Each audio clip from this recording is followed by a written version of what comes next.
Thank you very much. I'm obviously very nervous. The video I'm about to show you is about how football saved my life. Back in December, when the Scottish FA called me and asked, do you mind sharing your story? We'll get a film production company, we'll come out and we'll film it. I thought, I'm a 19-year-old girl, I was 18 at the time, why me? And then I started to think about my life and what I've experienced as a young teenager and a young person. So I agreed to it. They came out in January, and I shared my life with thousands of people, hundreds of thousands of people across social media.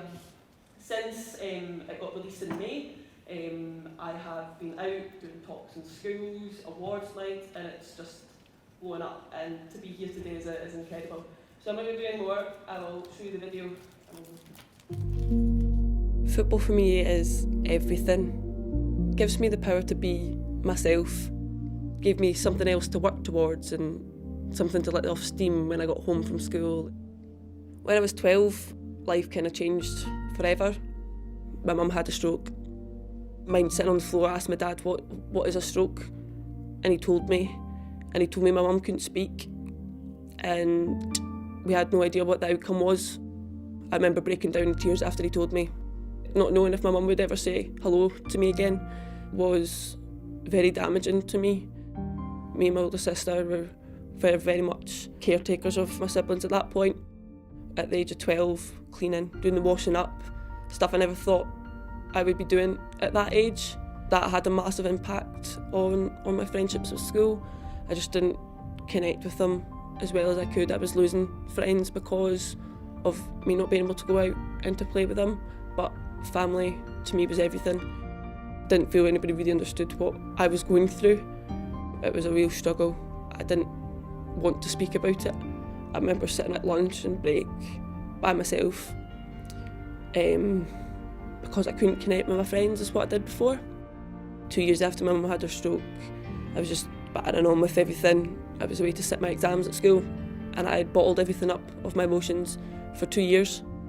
And the lowest point in my life was when that exploded.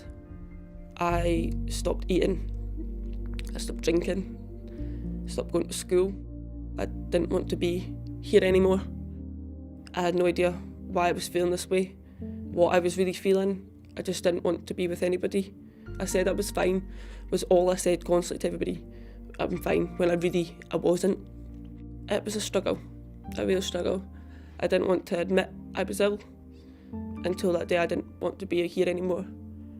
And suicidal thoughts started coming into my head. I knew I had to do something to get myself better. Football at that time was the only thing I wanted to do. It was the only reason I got out of bed in the morning, knowing that I had football training at night or coaching. It was my way of getting away of everything. It was my way of getting out the house and getting back to the way I was before my mum had a stroke. It just allowed me to be me. It gave me the power to push on and to progress within football. And on the nights I didn't, I would go watch my brother at his training, my sister got training. I didn't have any other thoughts in my head apart from football when I was at football. And the feeling that it gave me was amazing. I'm the only female referee within this area, and I referee week in, week out. To be in charge of 22 males on the pitch 6 months after I qualified was one of the most daunting experiences I've ever had, but by far the best, and to this day I'm still doing amateur football. I stopped at the age of 16 playing for a team to focus on refereeing. My granddad was a football referee, he's 71 and still does the occasional game now. He comes to support me every game I go to. If he can, he's always at pitch side watching me and giving me advice, and we'll chat about my games at the weekend when I see him on Sundays. And it's a very much a bond for me and him, seeing him and how old he is and how he's still refereeing. I want to do that, that's the sort of path I want to take. It's been a challenge, but I wouldn't change who I am. I wouldn't change having 5 other brothers and sisters to look after and having to cook and clean at the age of 12. It's made me the person I am, sitting here right now, and it's given me the courage and the power to put my mind to it, and I'll go do it. Nothing stops me. If football wasn't here, I wouldn't be sitting here today. I had my football boots on and my football kit on, I had a ball at my feet, and I was the happiest 14, 15-year-old that was going. I know, and I've said from the whole situation, football has really saved my life.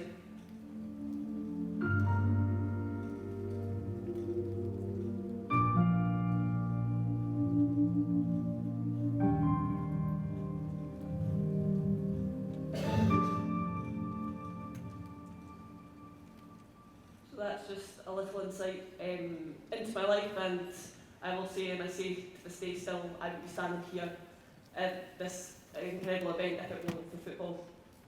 Now, I have overcome, I learned to deal and I learned to cope with anxiety and depression. Until about 2 months ago, things started to turn again and I started to fall a bit ill. I didn't want to get out to bed, and I'm very open. Today, I woke up this morning and I call them my happy pills, and I take some happy pills and I get on with my day. And to be 19 and to be on medication to help my moods is not ideal, but I will push and I will keep on fighting to get through it all. And in my life, I was so close to just not want to be here anymore. Like I said, I had suicidal thoughts in my head. I just didn't want to be anywhere. I didn't want to speak to anybody. And that point it's not nice. It's not a nice feeling at all. But I overcome that. And one thing, and one of the biggest things I say within the talks that I do, is that to young people that you might think you're in a bubble, a big, dark, black bubble, and it's never going to burst, and there will never be light in that bubble. 100% guarantee you there always will be. You've just got to keep poking at it, keep on going, and that bubble will burst, and the light will shine through eventually. Just got to keep on going. One thing with my mental health, I did a talk, and I'd been going back to my old school in Perth, and I did some talks, and teachers came up to me and said, I had no idea you were suffering with mental health at the time I was at school. And this is the reason why. That's me and my sister, my older sister. She's 10 months older than me. We're very close. And this was at the time, all these photos I'm about to show you were at the time I was suffering. You would never recognise there that I was suffering with mental health. I was a happy, smiley 14, 15-year-old at that time that photo got took. And you wouldn't realise. Same in this photo. I'm a St Johnstone fan from Perth. Greatest memory I've ever had within the football. The 2014 Scottish Cup final, my granddad, my inspiration. I don't know where I would be without my granddad in my life. I'm with him more at times during the week than I do see my parents. And same again there. Everything I'd forgotten, everything that's going on at home. I wasn't worried about my mum lying in her bed if she was eating or drinking because I was at football with my granddad. And everything means Johnson did win, so that also put a big spin on it as well. Me, again, football. I was helping out at an under 13s cup sort of tournament. Super happy. I was away from everything else that was going on at home. I wasn't having to worry about my brothers and sisters. I wasn't having to worry about my mum eating or drinking, or my dad, what he was doing, whether he was okay. Then we come on to this. Now, this photo was after I had a panic attack just a few months ago. And I debated whether I was going to put this in or not, because of how it makes me feel when I look at that photo.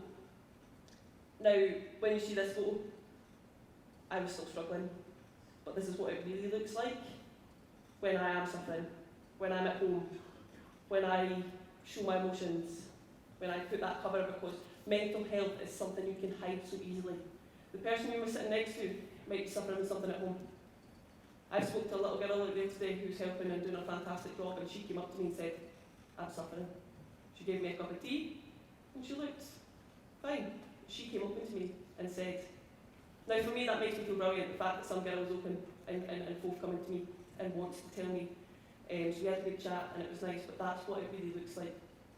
And now in schools, I know majority of you teachers or work with young people, and it's going to be difficult to find. It's going to be difficult to identify. One of the best things is my lecturer, I'm at college as well. My lecturer stands at the door and welcomes them into the class, and that just sets the mood for the whole day. Oh, hi Isla, how are you today? And I'm skipping on with the class. I might be going into psychology and thinking, I've no idea what I'm going into. Sitting in the back of the class. But because she invites us in, it's a brilliant, good, warm, welcome feeling. And that's one thing I do recommend to you guys teachers, is just be very happy face, like someone like Gavin was saying about being that person that's there for them. You're that role model, you're that inspiration for them.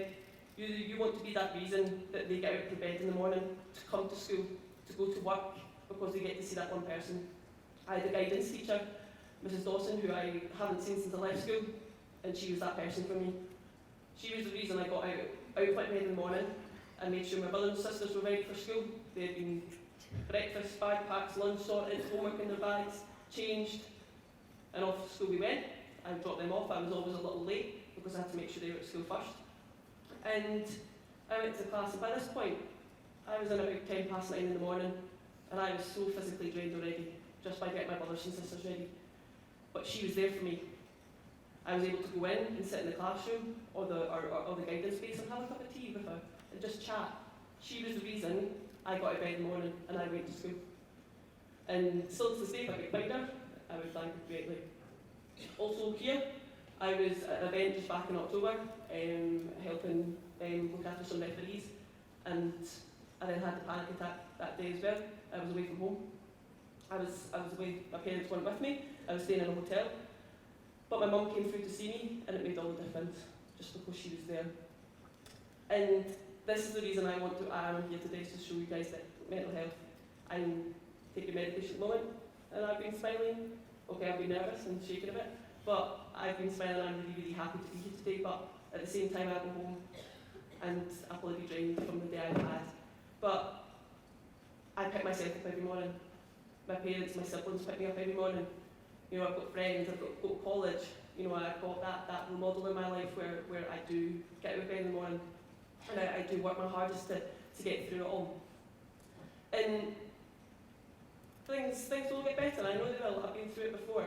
You know, I'm prepared to put the effort in to get it, and that is what I want to look like, and that's what I want to be like every day. And it will be tough. There's going to be challenges in my life where that won't happen. But I've built up the courage and my self-esteem and my confidence to become this person, and I still am. Just every so often I just need a helping hand, a little pick up, and I feel everybody sometimes does have that. Everybody has knockbacks in their life, everybody has setbacks, but always will be light at the end of the tunnel, no matter what.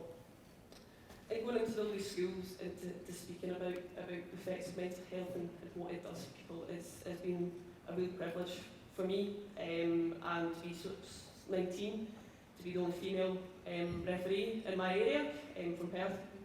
It's brilliant. It can be intimidating at times, but being charged with 22 males that are old enough to be my dad at times, brilliant. Send them all off. I've got paperwork to do. I don't like doing that sort of things, and it's brilliant. I'm away flying out with the Scottish FA in January to Oman to referee an international youth tournament out there, which is an incredible opportunity for me as well. So I would encourage anybody who is struggling to work hard, to push through it, to speak. That's one of the most important things, is to speak out to somebody. I didn't from when my mum had a stroke to when I was 14, when I exploded. I didn't speak to anybody. I didn't think what I was feeling, I just thought it was normal for a teenager to feel the way she was feeling. And I wasn't. It was my dad that said, right, you're ill, you need to go to doctors. And that was the hardest part, was admitting it to yourself. Once you admit it, that you are ill and you get help, it makes the journey a lot easier, a lot more simpler. So I just want to thank you for your time, and hopefully you've taken something away from it, so thank you very much.